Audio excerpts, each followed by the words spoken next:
ভুলে যেতে পারেন, আমি কিন্তু ভুলে যাইনি। এক নারী সুরাতে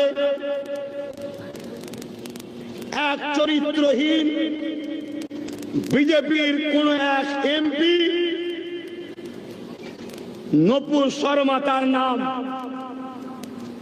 হযরত নবী মুহাম্মদ সাল্লাল্লাহু আলাইহি ওয়াসাল্লামের পরিবার নিয়ে নোংরা কটূক্তি করেছিল, মনে আছে? জোরে বলুন, মনে আছে? ওই সময় ধর্মপ্রাণ মানুষ তাম বিশ্ব জুড়ে আন্দোলন করছিল। আমার ভারতবর্ষের বিভিন্ন রাজ্যে আন্দোলন হচ্ছিল।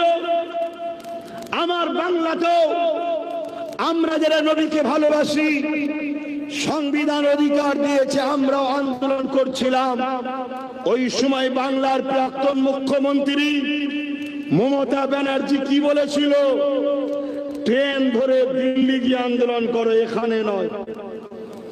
কেন? আমরা নবী মুহাম্মদ রাসূলের গোলাম। আমার নবীর হয়ে বাংলায় কথা বললে যদি তোমার বুকে ব্যথা হয়, আমার নবীর হয়ে আন্দোলন করলে তুমি যদি ট্রেন ধরে দিল্লি যাবার পরামর্শ দাও, তাহলে তোমার মতো অপদার্থকে আমরা ভোট দিয়ে বেঈমান হতে রাজি নয়। এটা বলা কি অন্যায় হবে? দরকার আছে না? হাত তুলে সাক্ষী দাও, কারা বলতে পারবে? কারা বলতে পারবে? হাত লম্বা করে তোলো। এ কথা যে বলতে পারবে না,